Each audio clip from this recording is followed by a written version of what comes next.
After 32 years as a civil engineer and a recent, less than gentle divorce, I figured I'd earned a little peace. So when I stumbled across the listing for a neglected home on a quiet cul-de-sac in Florida, with a deep, tree-shaded backyard and an in-ground pool, I didn't hesitate. The place had been on the market for over 3 years, gathering dust and rumors, but the price was right, and I wanted something I could fix with my hands. The house was nothing fancy. The siding needed paint, the roof groaned like an old man in the wind, and the backyard had become a jungle. But beneath the overgrowth, I saw potential. A little work, some sweat equity, and it could become a private oasis. I closed on the property in early March. By the second week, I'd ripped out 3 dead palms, scrubbed the green slime from the pool tiles, and had the filtration system humming again. The water turned from murky to clear, almost blue. I was proud of that. It felt like a metaphor for my life at that moment.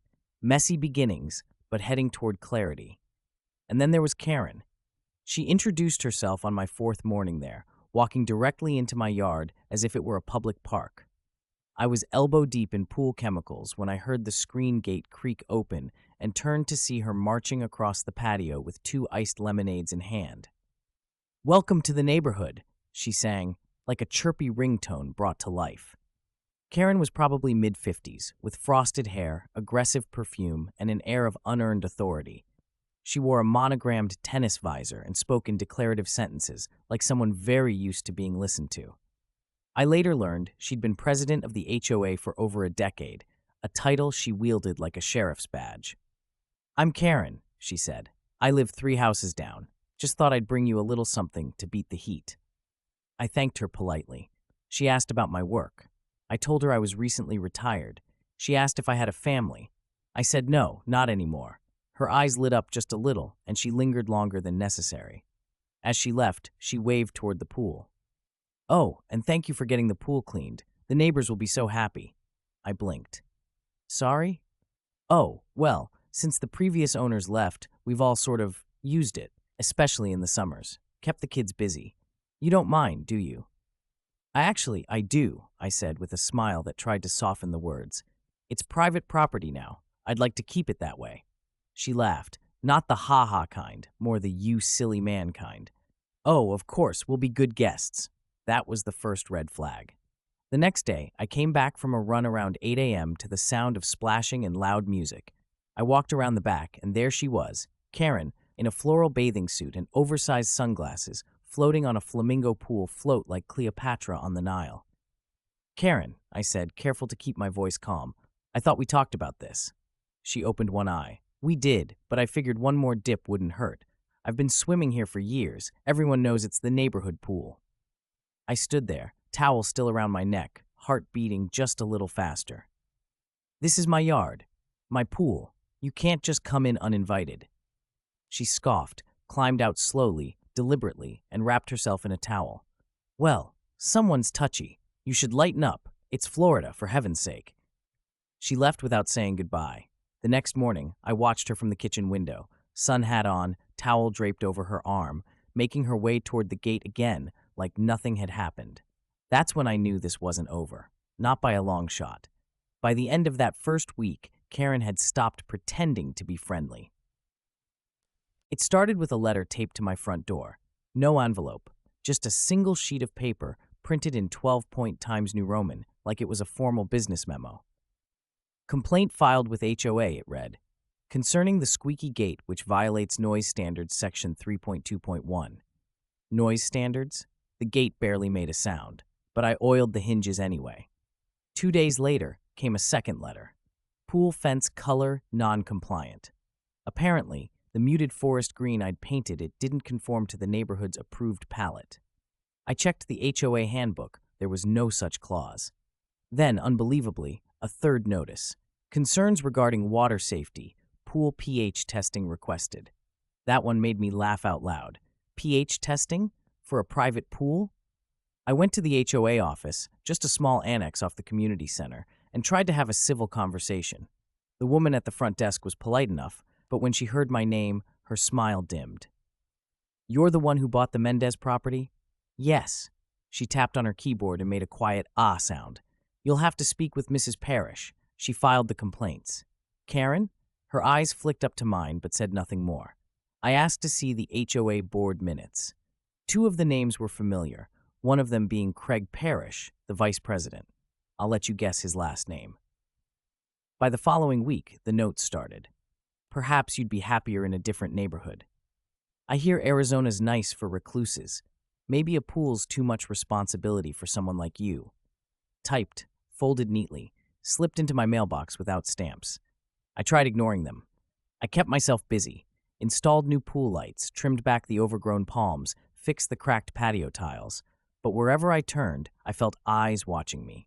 Karen had rallied the neighborhood, portraying me as antisocial, a rule breaker, even unstable. One neighbor crossed the street when I was walking my dog. Another clutched her child's hand tighter when I waved from my driveway.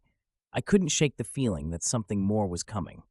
So I installed cameras, discreet ones, solar-powered, motion-activated, one above the back gate, one facing the pool. It took less than 72 hours to pay off. There she was, Karen, in a gauzy robe, hair in a messy bun, wine bottle in hand. Two of her friends followed, giggling. One carried a Bluetooth speaker, the other a tray of glasses. They crept in like teenagers on prom night, clinked their glasses together, and slipped into my pool at 11:40 p.m. The next morning, I downloaded the footage. That afternoon, the police showed up. 2 patrol cars, lights off, but the tension in the air was immediate. Karen stood smugly on her porch in full view, arms crossed. I stepped outside, calm. The first officer to exit the car was broad-shouldered, dark-skinned, and wore his badge low and casual. He looked up at me, then grinned like he'd seen a ghost. "Sergeant?" he said. "Corporal James?" He laughed and gave a crisp salute. "Didn't expect to see you here, sir. You're the homeowner?" "Yes." "Ma'am," he called to Karen. "You said the man was filming women in swimsuits without consent. You sure about that?" Karen faltered, stepping off her porch. "He's recording private moments. It's creepy. I saw a camera." James turned back to me. "Sir?" I handed him the tablet, played the footage, her friends, trespassing, wine, laughter, music. "You know this is private property," he said, turning to Karen. "He has every right to install security cameras." She turned red. But he was filming women in his own pool that you broke into with friends at night." The second officer, a younger woman, approached and muttered something into James's ear. He nodded and looked back at Karen. "Ma'am, I'm going to ask you not to set foot on this property again, or you will be charged with trespassing." Karen opened her mouth, then closed it. For the first time, she was silent. She watched from the porch as James clapped me on the shoulder. "Good seeing you again, sir. The Corps misses you." The patrol cars pulled away. Karen stood there, still as a statue, watching me with a mixture of fury and disbelief. I waved, and for the first time in a long while, she didn't wave back. After the police left that night, I didn't sleep. Instead, I spent hours gathering everything. Videos, HOA notices, the typed messages from my mailbox, even Karen's social media posts casually referring to our pool days. I printed everything, time-stamped the footage, and highlighted the most ridiculous complaints in neon yellow.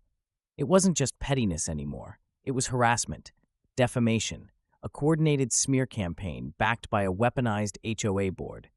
By Monday morning, I had a folder thicker than a law textbook and an appointment with a lawyer who'd handled HOA abuse cases before.